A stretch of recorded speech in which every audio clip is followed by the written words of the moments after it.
Hey, family, welcome to Let's Talk. Hey, my name is Shelby Scott. I will be your host. I am so excited for this platform because it provides a place for me to connect with you, the audience, in a real authentic way, talking about our journeys, our ups, our downs, our disappointments, our triumphs. Hopefully, along the way, we can motivate each other, inspire hope in each other, speak from a place of authenticity, and also bring our genuine thoughts and feelings to the platform. I want to provide a very thought-provoking atmosphere so we can expound upon our experiences, grow from our mistakes, not sit in this space of pittiness and rejection, but we can rise together and ultimately take our place among being successful as people, as fathers, as entrepreneurs, as business people. Just good, decent human beings. I want to inspire you today to take actions, not just stand there. Let's talk. More to come.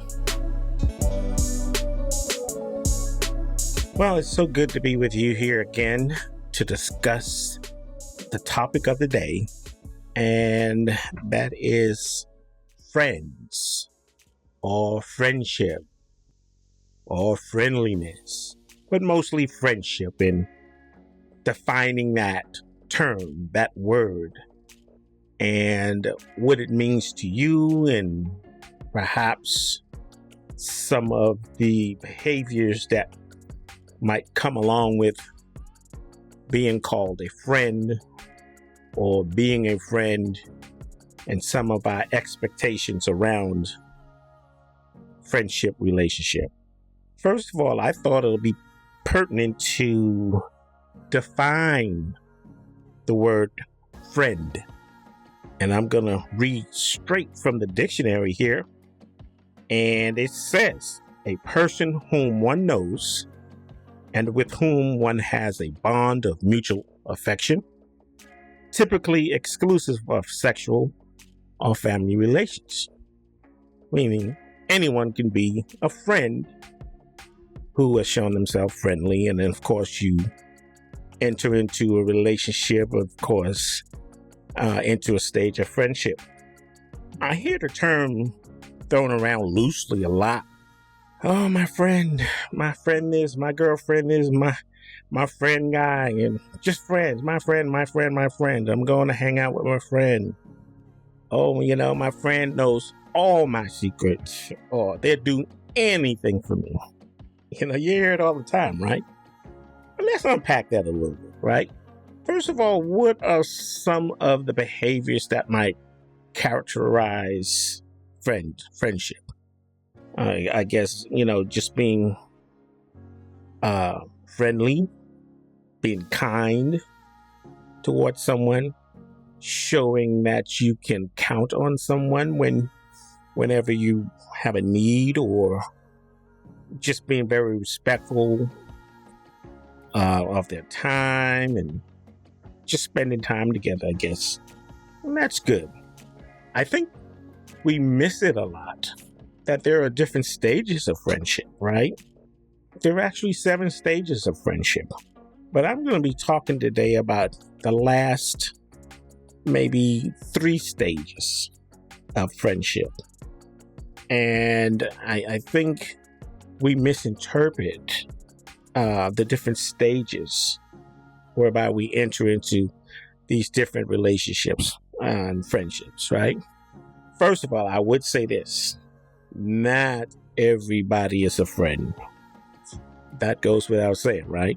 I think we've seen enough horror stories and heard enough disasters around trusting folks that have not really earned your trust.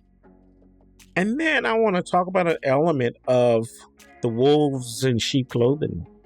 Us human beings, we have this way of cloaking and just covering up our real intentions around entering into friendship. We're quite deceptive that way. It's in our nature. We can't help it. We're people. We have mastered the art of deception. And the circle of friends or friendship is one way that we inflict so much pain towards each other. I chose this topic because this is something that I think I can speak on from a place of being an expert, because I've experienced relationships where I called people friends or label them friends or put them in the circle of friendship. And I was very disappointed in some of those scenarios. And I'll share one or two with you. First of all, that outer circle, those are people who may be just acquaintances, right? You met them a couple of times in passing, or, you might went to school with, or some social event. And then you got that inner circle where they're a little bit closer to home. You interact with them more often, might even hang out a time or two. And every couple of months, you touch bases. But then you got that innermost sanctum. I call it that holiest of holy, where those people, they're closer than a sibling. They're closer than a brother or sister. And that they can finish your sentences. They know your thoughts. That you can have a need and you just pick up the phone and they already know by the tone and inflection of your voice what your needs are. Now that's a friend, the holiest of holy. And do not make the mistake of placing too many people into that holiest of holy. For me, in my experiences, there's probably only about 2 or 3 spaces for anyone in that holiest of holy space. If you take that as a guide, you'll never go wrong. That's those people who are proven. Now, no matter what, your ups, your downs, those are the people who got your back, whether it's rain or storm, sunshine, sleet, snow. They're there for you. You understand what I'm saying? They will give and not have an expectation in return. Now, that's a friend.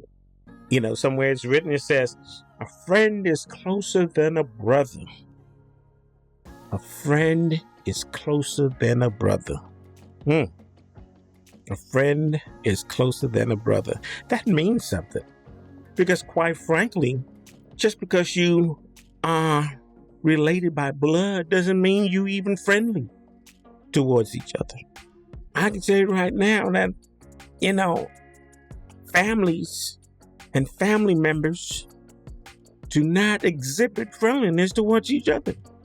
And that hurts particularly because, you have this expectation that just because you are family or you related by blood, that should mean something more. But I can tell you right now, sure as I'm sitting here, that's a fallacy. That is not always the case. And I'm going to tell you, more times than not, a stranger will exhibit more care and concern and thoughtfulness, even more than a sibling. I've seen most times that your family are the ones that are competing with you. And it's so devastating because they're the ones that have access to you. And so they can do more damage. A stranger can't really hurt you because they have limited access to you. They don't know your secrets. They don't know you per se. They don't have any internal intel around who, what, when. So they're very limited in terms of what they can do to you. Oh, the family, they make the worst friends sometimes, right? At least that's my experience. Because a friend that's closer than a brother will exhibit certain behaviors in that without a word, they've demonstrated love and kindness They've demonstrated loyalty. They've demonstrated mutual respect for you. So you already know. You already know who to put in that box, who to put in that circle. And after you've discovered these nuances, these behavioral properties in these different relationships, you have to put them in the right box, in the right position. Some will be in that outer circle, whether they're family or not. You have to put them in that circle according to their behavior. Yes, they might fall in that outer circle where, you touch bases once or twice a year, and that's good. That's good enough for you. That's good enough for the relationship, because the relationship is so fragile. You can't take more than that. You might put into that inner circle, that secondary circle, where you go out once or twice a month. You might say hi on the phone once a week or once every 2 weeks, and that's it. And you'll put them in that secondary line, that secondary circle. And that's okay, because nothing is worth more than your peace and your security, than your peace. That's powerful to me, So as I've said before, there are 7 stages of friendship. But let's look at right there in the middle, or towards the end, really. Number 5, where you're stabilized. You're in that groove where this person has proven themselves and you're rocking and rolling. They're trustworthy. They're loyal. They show mutual respect.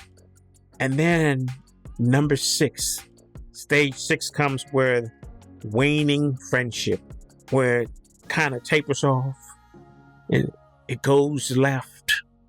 This person who you was, really jiving with, could finish your sentences sometimes, and they just kind of wane off. And then, you're left with, what went wrong? What happened? I thought we were friends. I thought we were boys, But that's stage 6 of the 7 stages. Some of your friends will fall off. I went through this too. I had a friend, man, that, I met in the service. We came up in the trenches together, man, in the service together, man. Just have each other back, man, and just really got along, man. And we was there for each other, man. And, we were living in the same city after we got out of service. And this particular friend did something that was deceitful. Just point blank, just deceitful. I'm going to tell you right now, without a shadow of doubt, I am not really this outgoing person that I'd go out there and make a ton of friends. Inherently, that's not me. I'm not that guy. I'm more reserved. I do a lot of observation. I'm very analytical. It's very hard for me to engage in just, frivolous communication, I'd call it, for lack of a better phrase. But I think I can be a good friend. I'm such that I am loyal. I'm respectful. I am committed to you as a friend. If I put you in that circle, that inner circle, I'm loyal. But if you take advantage of my friendship just once, it's over. And I know I mentioned before that even family, you have to rate them. You have to put them into these different positions based on their behavior. They put themselves there. Let me correct that. They place themselves there in those circles. Whether they outer circles, inner circles, holiest of, they place themselves there by their behavior. And you have to be willing to live with that for your peace. And so, this particular friends for more than 20 years, we had to separate. Because I believe the friendship is such that once you violate trust, it's irreparable. I can't, I'm not saying you can't reestablish some grounds, but it'll never be the same. That's all I'm saying. And then I hear people say, "Oh, I have friends that I'll die for." Well, I'm not gonna go that far. I don't have friends that I'll die for. And you sitting around talking, I die for you lying. You ain't gonna die for no friends. Because I'm telling you that survival instinct, that is stronger than your soft spot for another person. I'm just telling you. So you sitting around, I'll die for this. You're lying. Not intentionally anyway. You're not going to intentionally die for somebody. I'll give my life for this. No, you're not. I'm going to call you out. No, you ain't. No, you're not. Most people will not intentionally die for someone else. So let me break it down. So let's say your really, really good, solid friend, that person that is in that inner, most holiest of holies, is trapped in a burning building. And yes, because of your relationship and that strong bond you have, you are running towards that fire, into that burning building. You're going to help your friend. And in the course of that, in the course of going into danger, you succumb to the tragedy. But you did not go in there and said, I am going to die for my friend. No, you went in there with hopes of retrieving your friend that's in trouble. And in the course of that, you sustain fatal injury. It's not the same as I am going to intentionally die for you. No. 9 times out of 10, parents won't intentionally give up their lives for their children. Now, because of that pull and that sense of connection, you disregard your own safety in the event of trying to help, and you succumb. So they are vastly two different things. So let's just keep it real now. Now, I'm not saying that if, somehow out love, or, I do it for a stranger. I run in and try to help them, place my life in danger, but I am not intentionally saying that I'm going to give my life up for you. No. No. Okay, let's keep that real, okay? So, yeah, this friendship is something so special, man. I've got 1 or 2 people in the holiest of holies. And then in a circle, another 3 or 4. And then out there in the outer circles, that's everybody else. Do not be held hostage by other people's expectation of you.